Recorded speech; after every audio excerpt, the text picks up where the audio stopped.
विवेक जी, सबसे पहले आपसे शुरुआत करता हूं। आप तो काफिर हो गए विवेक जी, ममता बनर्जी ने काफिर कह दिया आपको। नहीं नहीं, वो जो मर्जी वो कहें, लेकिन देखिए जो इस वक्त नेशनल डिबेट्स जो चल रही हैं, वो इशू ये है कि देश किस दिशा में जा रहा है।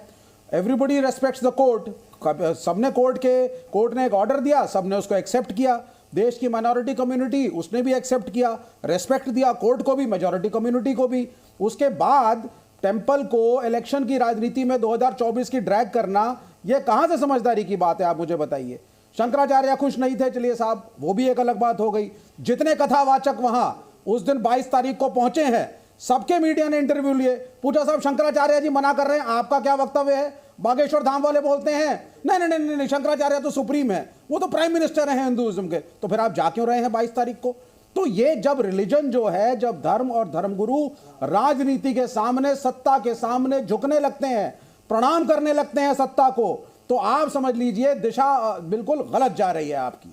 यहाँ धर्मगुरुओं की बात कर रहे हैं, आपके जो धर्म को अफीम मानता है वो धर्मगुरुओं की बात कर रहा है। बिल्कुल, जो धर्म को अफीम मानता है वो धर्मगुरुओं की बात कर रहा है, शंकराचार्य की बात कर रहा है। विवेक जी, ये स्वागत योग्य परिवर्तन है आपके अंदर, आपका विवेक जो जागा है वो स्वागत योग्य है। बिल्कुल शंकराचार्य की बात कर रहे हैं, धर्मगुरुओं की बात कर रहे हैं, लेफ्ट के नेता जिनके लिए धर्म अफीम है।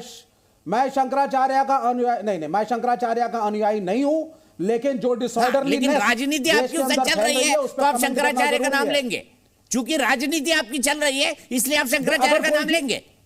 देखिए, अगर मैं कहूंगा कि सत्य बोलना ही सही है, असत्य बोलना गलत है, तो शायद शंकराचार्य भी कहेंगे सही बोल रहा है, इससे वो वामपंथी नहीं हो जाते। शंकराचार्य ने तो ये भी बोला मथुरा काशी वापस कर दो, हिंदुओं को सौंप दो। विवेक श्रीवास्तव शंकराचार्य की इस मांग का समर्थन करेंगे, वो ठीक है, वो कह रहे हैं मथुरा काशी सौंप दो हिंदुओं को। कोर्ट में जो निर्णय विवेक श्रीवास्तव इस मांग का समर्थन करेंगे, मथुरा काशी हिंदुओं को सौंप दो। नहीं, बिल्कुल नहीं, शंकराचार्य से ऊपर है देश का कॉन्स्टिट्यूशन, इसलिए जो कॉन्स्टिट्यूशन के हिसाब से शंकराचार्य बोलेंगे तब शंकराचार्य की बात मानी जाएगी। अभी थोड़ी देर पहले अच्छे लग रहे थे, बुरे लगने लग गए। शंकराचार्य बोलेंगे भ्रष्टाचार मत करो, नहीं अच्छे बुरा नहीं होता है, जो अच्छे ही बुरे है भाई। आपका पॉलिटिकल नैरेटिव को सूट करे तो शंकराचार्य अच्छे, आपके पॉलिटिकल नैरेटिव को सूट नहीं करे तो शंकराचार्य बुरे। सूट करता, बिल्कुल। आप धर्म को ला करके एक टेंपल जो इतने कंट्रोवर्सी से गुजरा है और बाद में कोर्ट ने बाहर कहा इसको बनाओ, फिर आप उसको लेकर के आए राजनीति में लड़ाई झगड़ा कराने के लिए।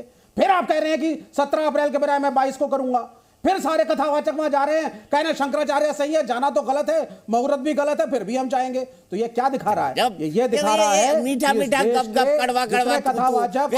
ये राजनीति चलेगी नहीं, अब चलेगी नहीं। वैसे भी लेफ्ट आउट है। नहीं नहीं, राजनीति तो बिल्कुल चलेगी सर, वो उससे फर्क नहीं पड़ता। लेफ्ट में बहुत सब्र है, हम में बहुत सब्र है, हम खड़े हैं और आइडियोलॉजी पे कोई कॉम्प्रोमाइज नहीं, और समय आएगा, ऐसा नहीं होता है। वैसे विवेक दृढ़ता के साथ अपनी आइडियोलॉजी के साथ काफिर है जी, उनके हिसाब से ठीक है, वो जो मर्जी बोले, वो उनकी अपनी इच्छा है। लेकिन अभी ममता के वक्तव्य से ज्यादा इंपॉर्टेंट है कि सिर्फ 2024 में ममता जी को बाइट काफिर वाले एक बार सुना चैनल के ऊपर नहीं, आप सुनिए आपके चैनल पे कल बीजेपी के प्रवक्ता ने बोला कि जी एक बात बताइए ना, कल रात में दिया लगाया था आपने? जी नहीं, हम दिया लगाए ना लगाए, मैं बड़ा पूछ रहा हूं भाई, हम लोग मैं इसका सार्वजनिक प्रसारण नहीं करूंगा, चुपके से बता दीजिए आप दिया लगाया था कि नहीं लगाया था। नहीं, कोई चुपके की बात ही नहीं है, कोई चुपके की बात नहीं है, कोई चुपके की बात नहीं है। मैं कम्युनिस्ट हूं, मेरी अपनी एक आइडियोलॉजी है, लेकिन कम्युनिस्ट पार्टियां, सीताराम येचुरी, डी राजा, हम लोग धर्म के खिलाफ नहीं है। राइट टू फेथ है, यह आपका कॉन्स्टिट्यूशनल राइट है। सीताराम येचुरी के ट्विटर अकाउंट पे कृपा करके जाएं, डी राजा के ट्विटर अकाउंट पे जाएं। नहीं, वो पर्सनल लाइफ में कोई माने ना माने क्या फर्क पड़ जाता है। आप किस भगवान को पूजते हैं, आपके हनुमान में आस्था है, काली में है, माता में है, शंकर भगवान में है, आप किससे ज्यादा प्रेम करते हैं, ये आपका व्यक्तिगत, मैंने कल भी कहा था, ये दीपक चौरसिया और भगवान राम के बीच की व्यक्तिगत यात्रा है।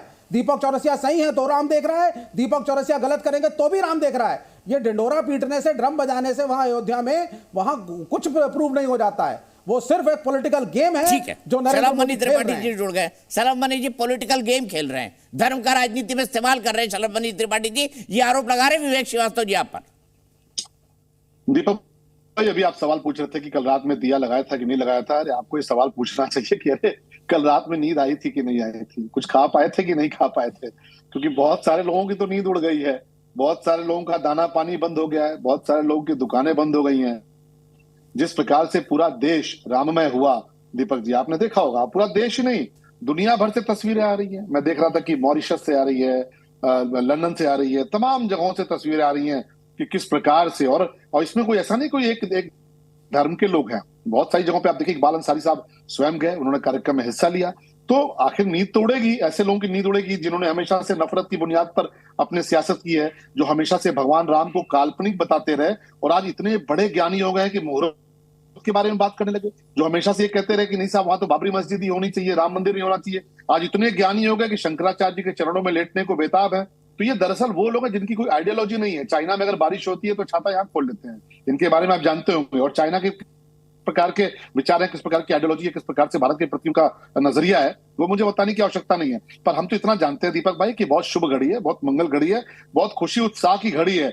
हम किसी पे कोई आक्षेप नहीं लगाना चाहते, और हाँ ये होता है हमारे यहाँ भी, आप जानते हैं, अपने यहाँ भी जानते हैं कि पूजा पाठ होती है, कोई शुभ मुहूर्त होता है तो उसमें कुछ ग्रहों की शांति की भी पूजा की जाती है कि हाँ भाई चलो ठीक है, कुछ तो आएंगे उपद्रव करने के लिए, कुछ तो आएंगे नकारात्मकता फैलाने के लिए। तो इस देश के 140 करोड़ लोगों को पता चल चुका है कि कौन दरअसल सांप्रदायिक है, कौन दरअसल धर्म की राजनीति करता है, कौन दरअसल गरीबों के नाम पर केवल अपनी दुकानें सजाता है, और कौन वास्तव में प्रधानमंत्री श्री नरेंद्र मोदी जी की तरह हर व्यक्ति के लिए, हर समाज के लिए काम करता है। और इसीलिए आप देखिए ये लोग कौन थे जो अफवाहें फैलाते थे कि साहब गल्फ कंट्रीज तेल देना बंद कर देंगी, अरे साहब खून उनकी नदियां बह जाएंगी, दंगे फसाद हो जाएंगे। पूरे देश ने जिस प्रकार से इस पूरे निर्णय को स्वीकार किया और जिस प्रकार से भगवान राम की जो प्राण प्रतिष्ठा हुई, हर वर्ग के लोगों ने खुशी जाहिर की। मैं तो कल देख रहा था उत्तर प्रदेश में हर वर्ग के कर्मचारी है, हर वर्ग के अधिकारी हैं, और दीपक जी आप पता करिए हर वर्ग के लोग लगे हुए थे कि नहीं बहुत अच्छा माहौल है, बहुत अच्छा वातावरण है। तो उसमें कुछ लोग हैं जो आते हैं, खराब करने की कोशिश करेंगे, मन खराब करने का प्रयास करेंगे, लेकिन अभी जनमानस का मन बहुत प्रफुल्लित है, बहुत उत्साहित है, बहुत उमंग में है। तो ऐसे 2-4-5 नकारात्मक टाइप के लोग जो पूरे दिन केवल ऐसी नकारात्मक बातें करते रहते हैं दीपक भाई, उनकी चिंता नहीं करें। ठीक है। जी न्यूज़।